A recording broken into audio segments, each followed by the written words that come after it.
going live in 8, 7, 6, 5, 4, 3, 2, 1, and we're live. Hey, so welcome to another episode of the Spurs Rewind. We're back after a little hiatus here. Your host, Joe Garcia. I'm going to be joined by my co-host here, my counterparts, Vic, and also Josh Perez. Vicky, you're looking really nice. You got some color to you now because you were at the beach just like me. I got darker, though. Yes. I think you burned too much. I think you would get burnt a little bit in the sun. Yes. I definitely burn And a Josh, lot. Josh, have you seen Josh? Josh has been working out lately. He's been doing his backyard hoops that I've been really following on Twitter. He's doing some trick shots. That's like literally my main workout now. Like I'm so competitive. I have to get a shot down or a dunk down, and I spend like 20 minutes on it. And then before I know it, I burn like 500 calories. So that's why I'm continuing it. It's fun. You know what, Josh? You need to get the doggos involved too. Yeah, like a little Airbud situation. Yeah, there you go. I might actually. Only they were disciplined. One of them's scared of the ball. Anytime it gets near him, he runs off. So I don't know if that's really going to work. Maybe put some treats or something on it. You know, Maybe, like rub a treat on it. The little one might bite. I'm not sure. Yeah. Oh. So we're back now after a little hiatus here. We've all been enjoying some downtime, much like everybody else, you know. But now you have the NBA draft that's going to be kicking off here this Thursday, and also we have NBA free agency that'll be kicking off on August the 2nd. So we have a lot to talk about. So let's go ahead and dive in and start with the DeMar DeRozan news. DeMar DeRozan had an interview with Shannon Sharpe. It was earlier, you know, in the week that he actually probably did the interview, but they dropped it yesterday. It was the Shay Shay, I guess, show that Shannon Sharpe hosts.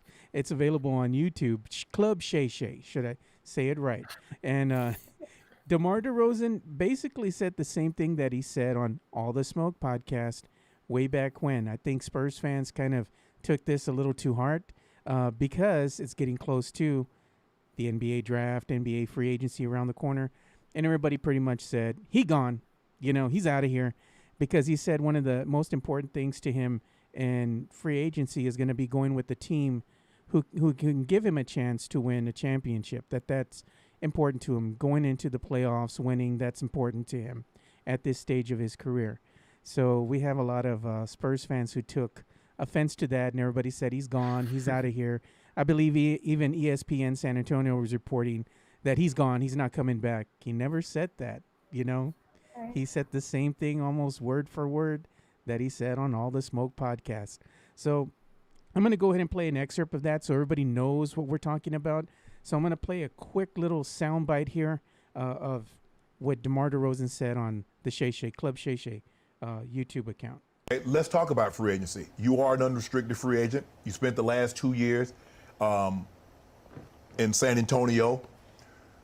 What is DeMar DeRozan looking for if he were to leave Seattle in San Antonio, if he leaves for a new home? What are you looking for? I mean, it's all about winning at this point. You know what I mean? Going into my 13th season. Right. You're seeing all these guys just competing for a championship. I hear a lot of guys say that. I've heard a lot of guys in baseball and basketball and football say it's all about winning, but they normally end up going to the team that pays them the most money. Is it all about winning? Or, you know, you want to get compensated too while winning? I mean, you try to meet the fine line. You try to balance it. You try to balance it as best as you can. Right. But at this point, you know, you gotta weigh out the opportunity of winning a championship kind of more. You know, especially with the career I had. I've been fortunate to make a lot of money. Yeah. You know what I mean? But at this point, you know, your ultimate goal is always to compete for a championship. How hard, you know, you go to San Antonio, and you know what San Antonio represents. They normally win, but they kind of, you know, some injuries, some things happen, and it didn't go the way we normally expect things to go in San Antonio. How tough was it for you? Because even when you're coming from Toronto, you're used to being in the playoffs, making deep runs. Yeah, I mean, it was tough. It was for my career, especially later in my career. At that point, it was tough. You know, learning a new system, a new environment. Everything was new for me. Right. But it was something that was needed to help me be a better leader. Right. You know, as soon as I got with those guys in San Antonio, it kind of put me in a different frame of mind of how to teach and even learn from younger guys. Right. kind of push them and push myself to kind of expand my game a little bit more. So it helped. It was a challenge, but it helped at the same time, you know, just the adversity and everything that came with it. All right, so there was our little audio soundbite of DeMar DeRozan and his comments. Let's go ahead and start with you first, Vicky, ladies first. What did you think about his comments? Was it anything for Spurs fans to really get upset with? Do you think he's gone? I think probably yes. He's probably gone. He gone. I don't think, yeah. I don't think that I don't think Spurs fans should be so worked up about it, though, because, I mean, when you really look at him, look at his whole situation, it's not like he chose to come here. He was traded, and it was very widely known that he loved being in Toronto. He was a fan favorite there. And people appreciated him here, I think, in San Antonio. But he hasn't had the opportunity, like he said, to actually try for a championship while here because the Spurs are rebuilding right now. And I think even if this next year they have all the right pieces, I don't know that it's realistic for him to put all of his eggs in one basket, I guess. If he really wants to try and win a championship, you know, I think ideally he's going to go somewhere else in his perspective. As a Spurs fan, I see where it's upsetting to hear someone say that, but it's not like this is Tim Duncan, Tony Parker, Manu Ginobili, or even Kawhi when he left. That was a totally different situation. I think Spurs fans reacted in a good way when LaMarcus Aldridge left, and I think that DeMar deserves the same kind of respect and understanding because it's sort of the same situation. I don't blame him for wanting to leave, and I think it's probably in the best interest of both if he does leave. Because it gives the young guys on the Spurs a better opportunity to take that leading role and develop into what they should become instead of having to stay DeMar's team. Yeah, I got you. You know, I was kind of in the same boat as, you know, pretty much what Josh is going to say as far as it was really nothing to really get too upset about. I mean, you're not going to fault him too much if he leaves, you know, but you just thank him for what he did and, you know, for his time here with the team and wish him the best if that's in fact what he decides to do. He did not say that word for word on the Club Shay Shay YouTube show. You know, it was just him being honest about what he was thinking. And you love that about DeMar as far as him being honest as a player. You know, there's nothing disingenuine about him. I think he's a really humble and very genuine person. And that came across in the interview to me. And that's somebody that you just got to root for no matter what he decides to do. So, Josh, what did you think about the comments? Yeah, the whole report is what we call a nothing burger. There's nothing new that we didn't know already. And when you go on a show called Club Shay Shay, you know they're just going to go for headlines. They just want a headline. They want Lakers talk. They want, you know, returning to LA. They want all the headlines. I wrote about it already, how we're going to see a lot of stuff about DeMar interested in LA, and there's going to be all these reports. I mean, he was from Compton. Like, obviously, he would love to play for LA. And if you ask him directly, what would it be like to be in purple and gold? He's not just going to be like, I would hate it. Like, there's nothing new that comes from this. We all pretty much think he's probably gone. And most of us have accepted it by now. And if he does, then that's fine. The Spurs will be okay. He'll be okay. The comments don't really move the needle very much for me. It's all pretty obvious stuff. He's not going to say, you know, I'd rather just stay in purgatory and keep finishing 30, 34 and 36 or whatever. So not a lot to glean from this besides, you know, maybe we'll get some hits here and there about rumors and how much can the Lakers pay and there's stuff there. But as Paul Garcia wrote for us at Project Spurs, it's going to be very difficult for the Lakers to get him unless he just completely takes a huge pay cut. So yeah, we'll see what happens out of that. I don't want to see him in LA though. Well, I don't want to see him in LA either, but would you fault him for wanting to go back home? I mean, I wouldn't. No, I would not. And if he does want to take a huge pay cut, that's fine. That's his decision. He's made enough. So, I mean, I'm sure he would thrive there. I'm not sure how their shooting would be, just adding another mid-range guy that doesn't spread the floor, but they would have another pretty great scorer. So that's a reason I don't want to actually see him over there. Right. Yeah, watch him leave, Vicky, and he wins a chip, much like ex-Spurs players here, Bryn Forbes leaving, and than winning a championship with And another Kawhi. team. And Kawhi. Yes. And Danny Green. Yes. Not make you that know. a trend, Danny please. Green. Yeah, so I know. it is what it is. But I also want to just I would say, hate take a moment to say thanks to everybody who's watching us on Facebook and on YouTube right now. We did get a comment from Eric Bassina on YouTube. He said, "Go Spurs, go! Go Spurs, go!" Eric, I can't wait for the season to start. I'm excited about it. You know, hopefully we get a revamped version of the Fiesta colors. I'm actually looking forward. Okay, we got Fiesta colors. I'm actually looking forward to just getting something traditional, like an 80s George Gervin style jersey that just says San Antonio with silver and black. I like those. Those are dope to me. That'd be cool. You know, bring that back. I like the Fiesta colors, but the jinx, Vicky. I gotta say.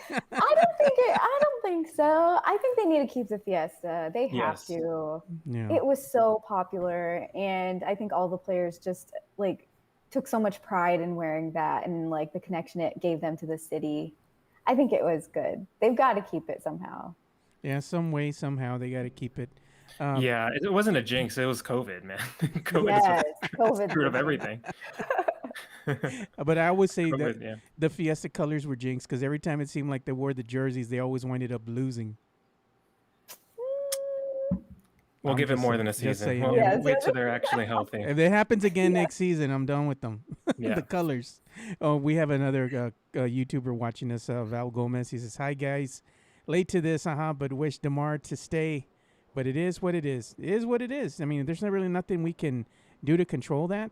If he decides, like we said, to in fact, put it up and, just move over to another team. You just wish the guy well. He was a byproduct of something that was no fault of his. It was because Yeah. Kawhi left, and we actually did get what we could. That the Spurs thought would be comparable as far as a trade for Kawhi, and that was one DeMar DeRozan, Jakob Portal, and we had a pick that turned out to be Keldon Johnson. So, all in all, we got what we could, for him. Yeah, and there's a way they could still make it work with him. He just can't be the primary option, and they need a lot more shooting around him. They need better defense to cover up for his lack of that. So there's still a way that it could work, but at this point, it's probably better for both sides.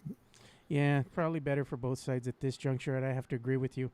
And I just need to do one more thing here before we transition into our next topic, because we're actually going to talk about some Spurs rumors. So I'm going to go ahead and get this thing fired up here. And let me go ahead and get the right thing up. I got the wrong one up. All right, there we go. Now I got it. So we're going to transition here now. We're going to go ahead and talk about the Spurs rumors. And this was a tweet that was put out there by our friend Ty Yeager. And as you can see, you can go ahead and follow Ty for your latest San Antonio Spurs updates. As long as Josh is here as well, you can follow Ty at the Ty Yeager. And he puts this was was something that was dropped accidentally by Sports Illustrated. And he put, sources say the Spurs have angled to move up in the draft and into the top 10. We've been here before. We've heard these rumors before. And they always wind up having the same conclusion, which is nothing happens. Oh, actually, this season, though, I'm hopeful that something will happen. But it could be the opposite, because as our good friend here, Paul Garcia, has stated per his Twitter, and you can go ahead and follow Paul Garcia as you see here at Paul Garcia NBA. He says, yesterday there was a report the Spurs were looking to move up in the NBA draft. Now there's a new report that they're looking to trade back.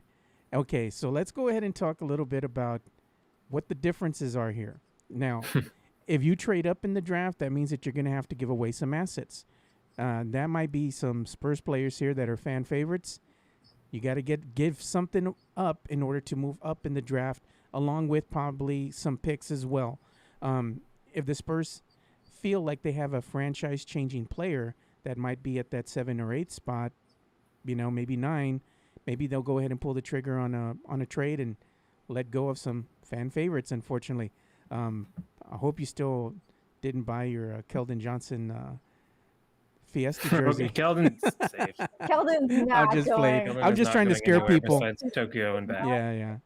They might get the names I think that'll probably still be out there, probably on the trading block though, or being thrown out, probably like Lonnie Walker. You have, DeJounte, Derek. Your usual suspects thrown in with some picks that might be attractive to kind of move up in the draft.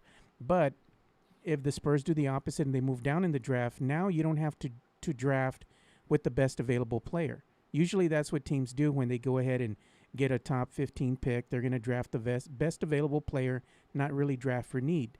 However, if you move down in the draft, there's still a lot of great talent that's going to be further down in this draft. So you could, at that point, play around with some things and go ahead and draft for need, which, to no one's surprise, we need a big. We need somebody who can go ahead and guard the three and can knock down a three-pointer at some point, because we need some help in the three-point shooting department. So you can go ahead and play with things at that point. We'll go ahead and start with you, Josh, this time. What do you think of these rumors that are circulating? Any clout to these rumors? Or you hopeful that they'll make a trade up, or you want them to go ahead and trade down? Well, it's probably going to be a running theme with me whenever you bring up rumors that I don't really hold a lot of stock into them. You see with the Spurs, it's different with any other team in the league. Not, like even Shams and Woj can't really break through and get anything going about the Spurs that end up accurate. Usually, that's why they don't really report on them. When I see rumors like this, it's like, okay, I can just say that maybe they'll move up to 7th, and if I'm right, then okay, cool. Then maybe I'm a source now. So I mean, sure, they might move up, they might move down. They'd be fine. They'd be smart to do either one. Really, this is a big time draft, and they have a lot of improvements they need to make. So I like your idea of addressing need later on, and 12th can be just the best available guy. I think that's smart. And if they want to move up, then sure. I mean, at this point, what do you got to lose? You've missed the playoffs twice in a row. You don't want to wheel out the same team that's just gonna end up kind of hovering around 500.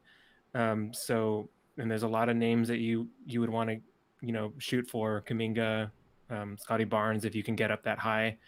Some names like that. So while I don't really put stock into the rumors, I wouldn't be surprised if they would make a move, but I don't really think there's anything leaking out of the camp.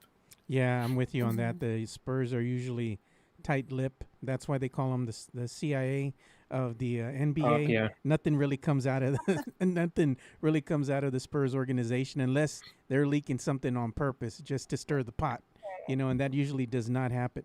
So, Vicky, what do you think? Do you think there's any clout to the rumor of the Spurs moving up in the draft or moving down in the draft? What does your heart tell you? I agree with what Josh was saying. I don't think it's based on any real facts or any real any real movement or rumblings.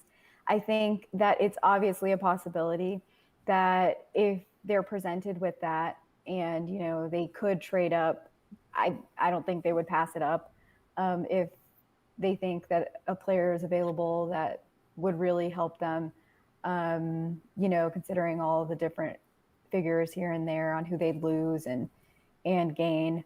But I don't think that it's actually based in anything. I think that the Spurs are probably going to stick with the 12th pick. And yeah, I think they're going to pick the best available. I don't know, though. I mean, it's been a couple years that they've been in this really mediocre sort of state that maybe they're going to try to switch things up. But if they stick to true Spurs style, I think that they're just, there's not going to be anything major happening, anything surprising to Spurs fans on draft night. Yeah, they're going to probably wind up standing pat to the dismay of Spurs fans. We did have a comment here from Val Gomez, who is watching us on YouTube. They're saying, looking forward to the draft and the free agents. Val Gomez again says, my God, the draft right now has so much potential, and we are at 12 where anything can happen. Hope we pick the best of the class and hope he'll want to stay and provide us more championship rings. Eric Pacina says, stay pat unless the trade is too good to pass up. Besides Murray and Johnson, no one is untouchable. Well, that's the thing, though. If an NBA team is willing to take on a contract of, somebody who's still on the payroll, that could possibly happen. You'd have to get another team involved at that point. Stranger things can happen. We've seen that happen sometimes, even in free agency where multiple teams get involved and you see this kind of unloading of the assets to kind of clear up cap space. It's possible, but it's the likelihood of that happening. It's probably very slim, because Right. we've been Spurs fans for quite some time. Yeah. And they usually don't do nothing. Yeah, a lot of talk around the Warriors and Wiggins and Cavaliers and Kevin Right. Love, their big contracts. And, the Spurs are one of the teams that could absorb that if in return for some assets. That's has been a popular thing that people have been hoping for and requesting, but it's a different story when you deal with this front office and see what they're actually gonna do. Yeah, so we'll just have to have the wait and see mentality. I know that Spurs fans are going to want us to give them something juicy, ahead of the NBA draft. Unfortunately, we ain't got nothing because they don't talk. Yeah. That's why you got to generate it. Just go on Club Shay Shay and talk about the Lakers. Yeah, somebody's going to be spending some articles here probably within the next day or so. That has nothing to do with anything that has any tangible information. It's all clickbait. So if you click on that, shame on you. Yes. So we're going to go ahead and talk here about another subject that's near and dear to Miss Vicky Vic's heart here, and that would be not the NBA, but the HEB commercials, Spurs commercials. And there was a rumor started, and we're looking at my essay right now. It's written by Maddie Sky, otherwise known as Madeline Mendoza on myessay.com. And basically somebody was saying that the Spurs commercials were no more. They were done. They were not going to happen. But she's saying, HEB is still planning on, moving forward with Spurs commercials despite Twitter chattering that the tradition may be over. Basically what happened is she goes on to say that there was, I guess, the production company that was doing the Spurs commercials. The owner of the production company had some not so nice things to say about a Motel 6 ad. I'm not going to go ahead and repeat those here, but needless to say, they were kind of offensive, racially charged. So HEB decided to go ahead and no longer work with this company, and they're looking to partner up with the new, production company, audio video production company that will help, foreseeably move forward with shooting the Spurs commercials. I know a lot of Spurs fans were excited because they're like, you got to add Keldon at this juncture, to an HEB Spurs commercial. I mean, you have to, but, we'll go ahead and get your reaction, Vicky, because I know you were in this, distraught that the commercials might not be no more. What did you think?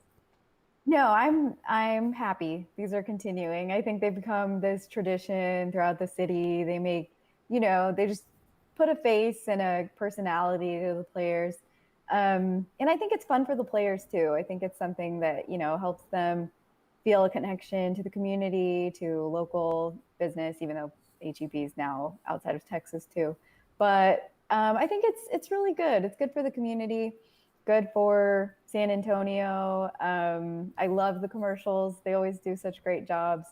And I'm looking forward to seeing who they add. Yeah, me too. I'm looking forward to see who they actually put in these commercials now. Yeah. Patty Mills has always been a fan favorite when he's in the HEB commercials. You have other, young and up-and-coming San Antonio Spurs favorites. You have Lonnie, you have Keldon, you have Devin Vassell, you have Lucas Samanic, I mean, there's so many. You can go ahead and just insert there. Derek White, of course, DeJounte, but you can only put so many. So you'd have to go ahead and space them out over the course of the 3 to 4 or 5 commercials that they usually do, and then they'll put them out, sparingly as the season starts and the games start to unfold here. It'll be hilarious regardless of what happens. But I want to see Becky in these, man. Right? That's what we're missing, It would be cool to see Becky and Pop in one, Oh, Pop wouldn't. Pop would not do it. But yeah, I want to see. Well, he don't even have to say nothing. He could just be there with his look, Hasn't Yeah, he just- been in one? I thought he had. No, I not don't that think he has maybe ever earlier had. on. Not that I can remember. Not that I can remember. I never remember Coach Pop. When Tony Parker was like taking people, like they were entering a party, and Oh, then yeah. someone way. I guess it was Tim Duncan, not Pop. For some reason, I was thinking it was Pop, and he's like, "I'm sorry, you're not on the list." Yeah. And then, No, I don't think. I mean, we could be wrong. No, it We'll have to wasn't look Coach that up. Pop. He was just like, you're Yeah, not I on don't the think list. Coach Pop was It was anyone. Tony Parker, I think, that wouldn't let him in. Yeah. Yeah. Yeah, I remember that commercial. But Josh, what did you think? You know, the HEB commercials are going to fully move forward. We're going to have them again. What do you think? You happy about the return? Of course. I mean, they're a staple here. Every local Spurs fan that watches games here enjoys them and looks forward to them. And I just hope that the production company didn't like the new one, like the old one wasn't responsible for like the writing and how well everything was directed and stuff. I hope that they can kind of keep that. It's kind of like, when a show like Dexter gets new writers and then it turns horrible. I hope that's not what happens with these commercials. So yeah, I'm glad they're back. And speaking of HEB, did you see that this is off topic, but the new scented candle they're gonna have that Oh, I did. Vicky, you look like you might not have seen it. They're gonna have a bakery butter tortilla scented candle. what? Yeah, they tweeted it and it just says tortilla scented candles. That's it. That's the tweet. So Tortilla with butter. Tortilla with yeah, butter scented. bakery butter tortilla. Smell that, like just thinking about it. But that's so weird. It's weird, but it's like they definitely know their market, man. They Like, do. for sure. My wife wants to get it already, so we're probably gonna. It'd be kind of Get weird it. to see what it smells like. Does it smell like authentic tortilla, or is it going to be like some weird smell, you know? I mean, I hope it does. Otherwise, it's false advertising. Right. Yeah. Well, Eric Pacina here on YouTube, too, he had something to say. He put, stay pat unless the trade is too good to pass up. Okay, then he put, any updates on naming rights for the center, for the AT&T Center? He says, Teles Tamales Center. I have one. You could do the Rodeo de Jalisco, number 4. That's over here near the corner, around the corner from me. They make some really bomb bean and cheese tacos in the morning. I got to, kind of limit myself because you can kind of overindulge in that. And, when you eat a taco here in San Antonio, that tortilla makes the taco. And usually the tacos are no bueno without the butter. You went away, Joe. I know. It's my commercial. I mean, for sure. It was my USB webcam. Now it's over there showing the other side of the studio. We have a new guest. We have a new guest. We I'll just can't have see to them. stop it. There we go. I don't know. For some reason, this webcam has not been cooperating with me, so I apologize. But any ideas for the naming rights of the AT&T Center? You got any little favorites places, around town? HEB Bakery Butter Center. Yeah. HEB, Bill Miller. Bill Miller's a big one. Whataburger Arena, something like that. That would be nice. Yeah. Why is it Center? I guess Frost didn't put in a bid or anything. I have no idea how it works. Like, I get so confused. Yeah, there's a lot of ways they can go with this. I know they got that new investor guy, maybe like a Dell. I think when he's with Dell Computers or something. So that could be but I don't think there's been an actual update of what it could possibly be called. Probably won't know that for a while. Yeah, I don't Kinda think crazy. we'll know. Yeah. I don't think we'll know for quite some time, but we're going to go ahead and move forward to the next topic of discussion here, which is shamelessly plugging my own Twitter account, but I'm not doing it to show you guys to follow me or anything like that. It's because I retweeted some information from not only Sham Sharnaya, but also from the NBA themselves. Sham Sharnaya said the NBA Board of Governors voted to continue the 2020-2021 play-in tourney for the 2021-22 season in the NBA coming up here. And he goes on to say it was the voting, I guess, took place in April, the 12th through the 15th. So it's basically the same thing. 7 to 10 seeds will play in, and hopefully, somebody there can do an upset and actually get in the tourney. We could see the Spurs again at number 10, kind of win and maybe make the 8th seed. Who knows? Stranger things can happen. But either way, to me, the play-in tourney was interesting. It kept things exciting to me. I kind of liked it. We'll get your thoughts. This time we'll start with you, Vicky. What do you think about the return of the play-in tourney? I didn't really like it. I just feel like it's not well thought out, because I think if you have a team that's an older team that ends at 7, and then they've got to play a young team that's the 10th or however it works. I mean, is their energy going to be that much more spent if they do end up making it to the playoffs? I just think there were a lot of aspects of it that just seem like there's no real purpose to do it.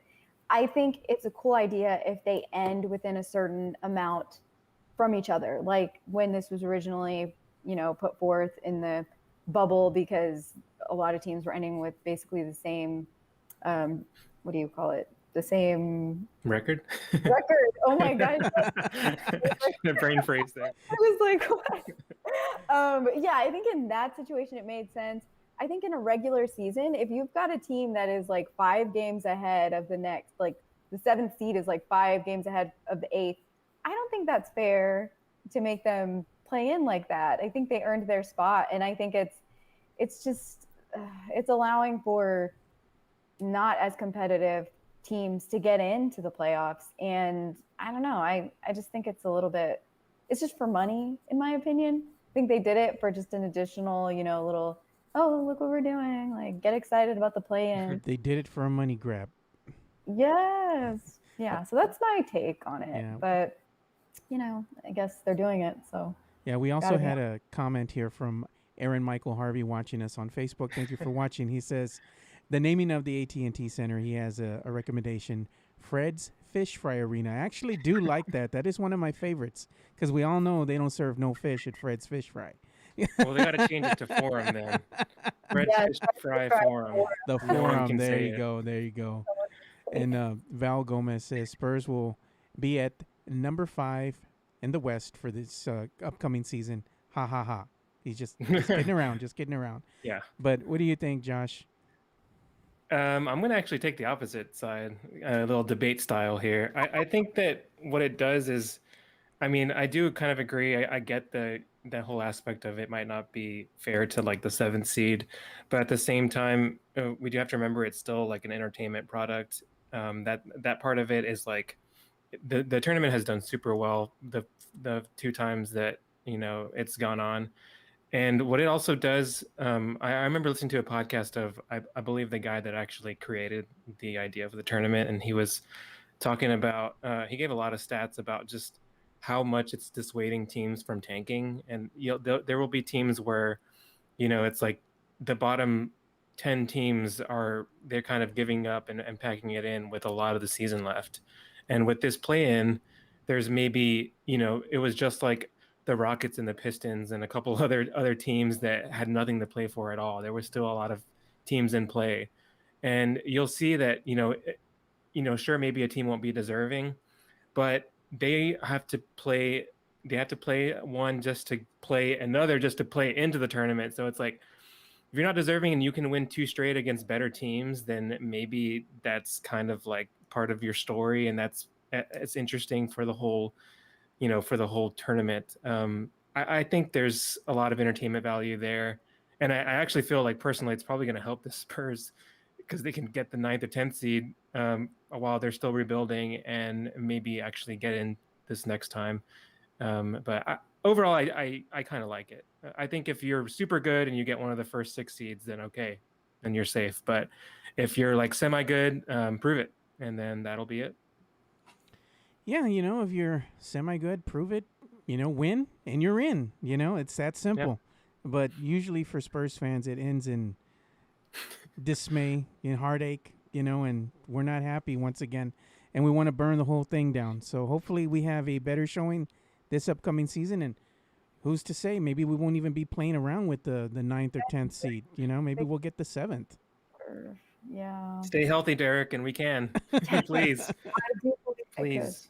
Yeah, we can hope. I don't think we'll ever see it. I really don't think we'll ever see a 10th seed actually win a championship. I guess that's my whole, it's a waste of time thing. I get that, yeah. Yeah, so I guess, but, if they do, that'd be a really awesome story. Yeah. Yep, it would be. So let's go ahead and move forward here and talk about our very own Josh Paredes and his article that he wrote here. And his article is going to be showcasing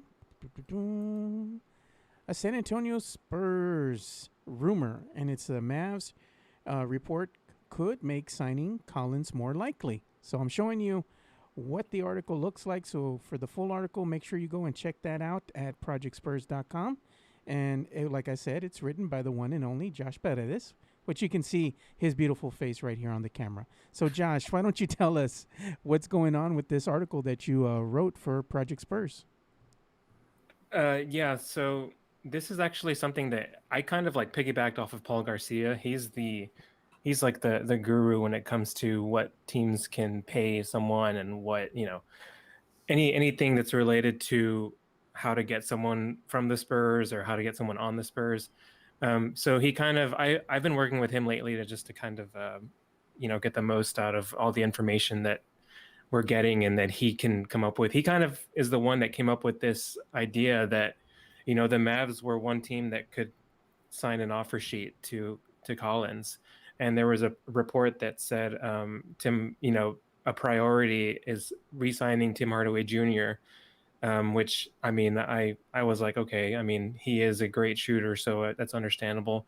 But what that does is it doesn't really allow them to give a huge offer to Collins. So that's kind of like another team off the board. So that's kind of, it was like a joint effort with me and him. I added to it just to, call back to some stuff we've written about Collins. And I believe they've been talking about him on the Spurs cast. So yeah, if you want to read the whole thing, it's on Project Spurs right now. It seems like there's a lot of people that want John Collins on the Spurs. I'm one of them. So if you want to read more about how he's a little bit more likely to join the Spurs, then you can go there. Well, there you go. So go ahead and go to projectspurs.com so you can read this article that is very informative. And as Josh said, it is one part. We got to go ahead and give credit to the one and only Paul Garcia. So credit to you, Paul. Thank you for bringing this topic up. And Josh, thanks for writing such a great article. And let's go ahead and get your response to this article, Vicky. What do you think? Would you like to see one John Collins in the silver and black uniform? I would. I think that he'd be a really good asset. They need the size. They need a good, big. I think it would really end up benefiting them in the long run. And I think that his style of play, it could really fit in with a lot of the guards that the Spurs currently have. So I would love to see it happen. I hope there's like a real possibility that it could happen. But I guess, again, I never have high expectations for what the Spurs are going to do. Yeah. It's always kind of like, we're not going to make this blockbuster thing happen. But if it does happen, props to Josh for calling that. Yeah. You're going to go honking, Vicky. If it does, you're going to go down, Commerce. Yes. So hopefully, things can work out and maybe we can get a big name free agent here with the San Antonio Spurs, because as Spurs fans have pointed out, we really don't have a superstar, a bona fide NBA superstar. We have, former NBA All-Stars, but in order to really compete, I think Spurs fans feel like the team really does need to get some elite talent. And I kind of have to agree with them. At some point, you're going to have to either do that via free agency, rebuilding, trade, something. Something's got to give. We can't be in NBA purgatory forever, and losing, it hurts. That's not something that we as Spurs fans are used to. So hopefully they can go ahead and get some things situated and appease the fans, because we want change. We want change now. So let's go ahead and go back and actually talk about another NBA Spurs rumor here. And this is an article that was written by the one and only Paul Garcia. That's up on projectspurs.com. It says multiple teams emerging with interest in DeMar DeRozan. And in this one, it was reported by Mark J. Spears of The Undefeated via Hoopstyle that the Lakers, Clippers, Knicks, Bulls are amongst teams that are going to be, in the running for one DeMar DeRozan. And as Paul goes on to say, because you stated, Josh, he's really good with the numbers. He says, they've already written about the Spurs' options in either signing DeRozan to an extension before August 1st or re-signing DeRozan after August II, since San Antonio has full bird rights and they can create up to $49 million in cap space. So if somebody is going to want to go ahead and pull DeRozan from us, they're going to have to come up with some creative accounting. And unfortunately, the Lakers don't have a lot of cash going around nowadays, since they all but traded away their future for a win now mentality. So, Josh, what do you think? You think there are going to be other suitors besides the teams that I just named? You think there's going to be a high demand for one DeMar DeRozan in free agency?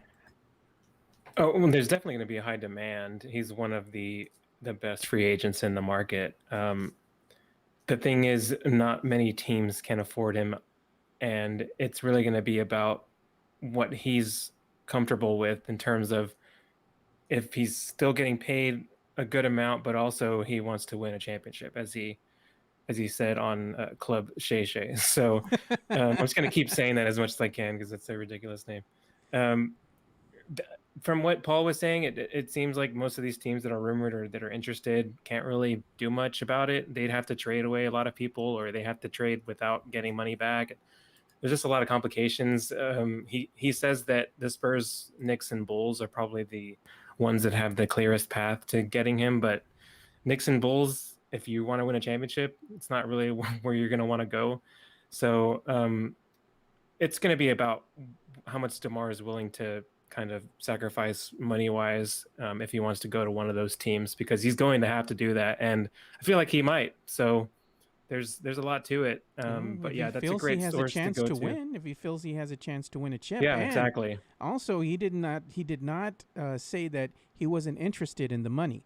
Money makes everything better, especially if you're on a winning team. So I can kind of see his, reasoning behind, okay, look, I want to go ahead and kind of balance the two, but if I can be on a team that's going to pay me, plus I get a chance to win a chip, that's the best of both worlds, and unfortunately, that might not be with the San Antonio Spurs.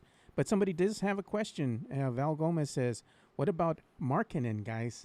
I think he has a lot of potential, and he just was not used or not utilized correctly by the Bulls.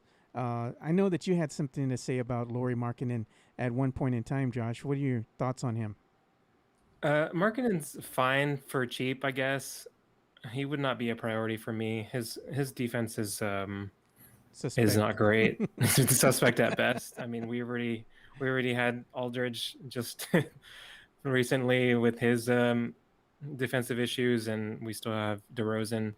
But for cheap, I mean, he's a great shooter. He could space the floor at least. We can kind of see what the Spurs can do with him. I don't think he's a bad player at all. I feel like there's bigger Fred's fish to fry here. So you'll be here all week, people. All week. Yeah, thank you. But yeah, I mean, I wouldn't hate it, but I wouldn't overspend for him. Yeah. Right. What are your thoughts, Vicky?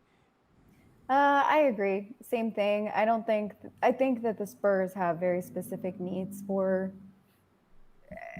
they just have very specific needs. Defense is definitely one of them. And if they can't find somebody who's going to be a defensive asset, I think there are probably better options. But you never know what they're looking at, what other figures. So I guess, anything could happen. And like Josh said, something for cheap. Yeah. But I don't know. I think it depends. I think it'll kind of all depend after the draft, seeing what they do.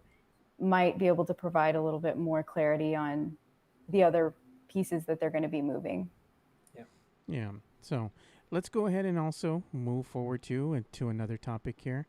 And this topic is going to be one that I think we're all excited about, and that's going to be the one and only upcoming NBA draft that's going to be taking place on Thursday. You can go to projectspurs.com. As you can see, there is a draft 2021 Spurs draft prospects board, which I'm going to go ahead and show you guys right now. But also, Josh, we are going to be covering the NBA draft on Thursday, starting at 7 p.m.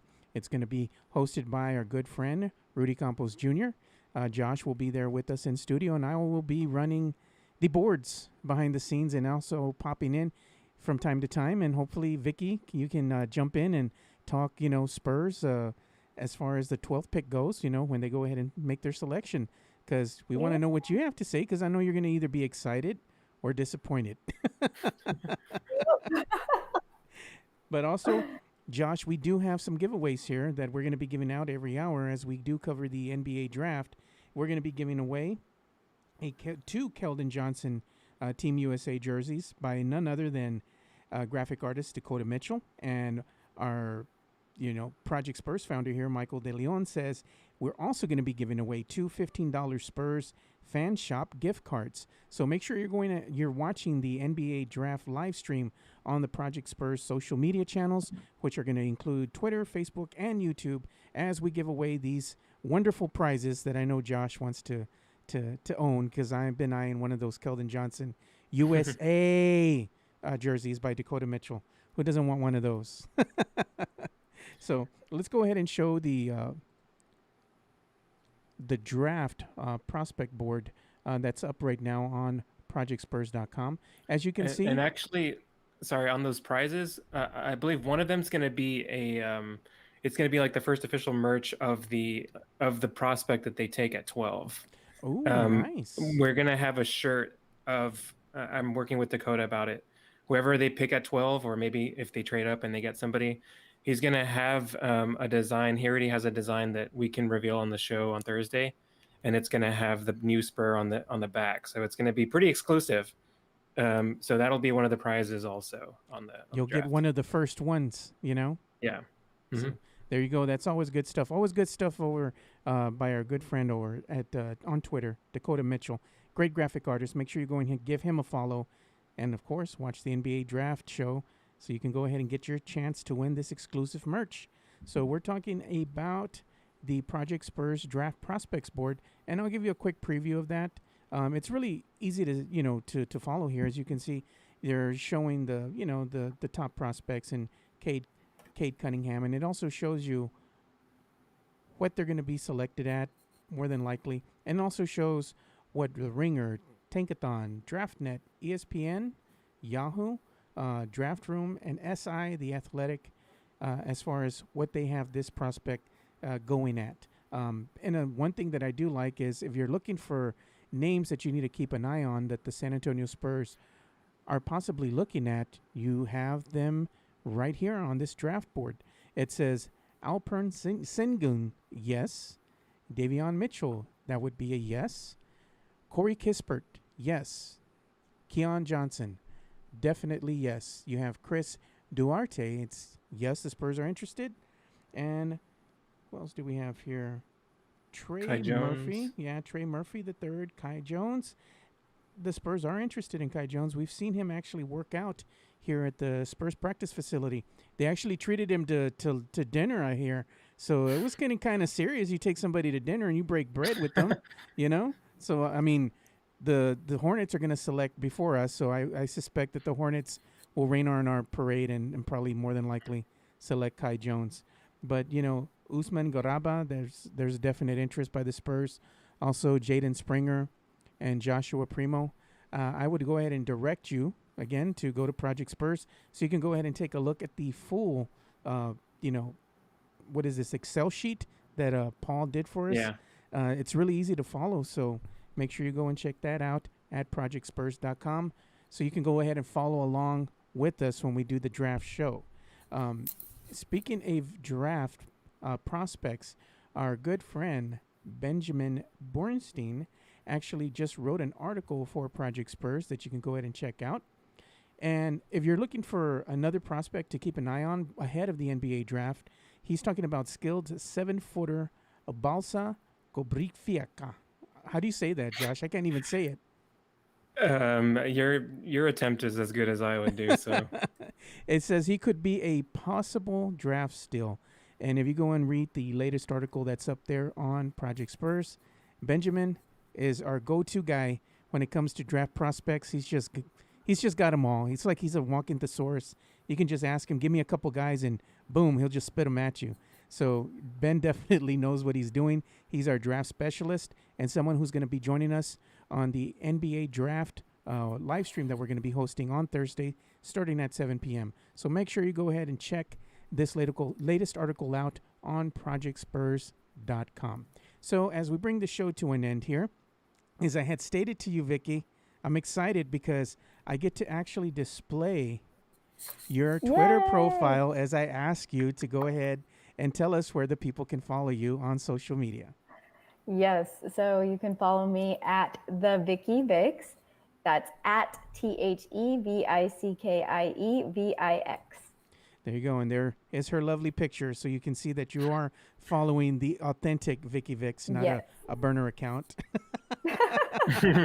Yes. And also, Josh, where can they go ahead and follow you on social media? And I do have your profile up here so everybody can see it. Yeah, I am at Josh810 on Twitter. You can constantly find me posting my articles, just my opinions on stuff. And right now I'm gonna do a giveaway of this shirt. It has all the Oh, yeah. Let's show the shirt. Spurs championship years. It's just all the championship years. So There it is. I'm doing that just to kind of say thanks to all. I'm getting a lot of followers and people just kind of reading my work, and just to kind of say thanks for that. I'm actually going to do that tonight for anybody that retweets that. So at Josh810 on Twitter. So if I retweet it, I get a chance to win the shirt. You get a chance, yeah. I mean, I might do another round if I get your name, but So in other words, you don't want the RT then. Okay, I got you. I'm just playing. No, RT it anyway. Yeah, another thing that Josh does, I don't know if you have it here. I'm looking for it on your Twitter page right now. I like you're talking about my mini hoops. your mini hoops, and I also like your award, the block award that you're going to be giving out to on Spurs Twitter. There it is. Yeah. There it is. The mini I hoops gotta- Mondays. This I gotta look at my phone because I don't. It doesn't show on my screen. look but- at that leap. Look at that hang time that Josh has on there. You got to go check this out. This is good stuff, man. Yeah, it's the kind of stuff you can expect on my page. On Mondays, I'm shooting little hoops, and I'm also rewarding people for calling out Spurs slander on Twitter. So it's a lot of fun over there. Yes. Somebody's asking, Val Gomez is asking, what's our personal favorite for the 12th as we bring the show to a close? I do like Kai Jones. He's my personal favorite. Vicky, he's your favorite as I well? was gonna, yes, same thing. Yeah, and there's a lot there. I was actually just listening to the last Spurs cast, another plug for us. And Ben Bornstein is big on Kai. Everybody seems to be big on Kai. He does have rawness to him, but he also has so much like athleticism Right. and A lot of upside. he's a lot of upside. So I'd be fine with Kai. Jalen Johnson's another one, as long as they can make sure he's not kind of his attitude's okay. Jalen Johnson's a good pick also. Yeah, so as we bring the show to a close, you can also follow me, and I have my Twitter profile pulled up. You can see my lovely face, even though you can't see me on the camera because it broke. You can go ahead and follow me, Joe Garcia, at 2 Shots Podcast, all spelled out, TWO, 2 Shots Podcast. And, I'd like to talk with you about anything that has to do with the world of sports, Spurs basketball, or even in the world of entertainment. I'm a big geek at heart. Me and Vicky like watching the MCU. Vicky Me too. Vicky did not want us to reveal who had won the Olympics, the Women's Olympics, because we're not going to reveal it. And I told her it was the nation of Wakanda that had taken the gold. So that already happened. You just have to watch it later, I guess. Yes, it already Yes. happened. Okay. So yeah, I already know what happened, so I'm looking forward to watching it later, so I can see it live. So I'm not going to say anything, but it's going to be very Yes. exciting. So for Vicky Vex and Josh Paredes, I'm Joe Garcia. Thank you guys for watching another episode of the Spurs Rewind. We appreciate your time, your support, and like we always say, spread the love, stop the hate, and be kind. We're out. Peace.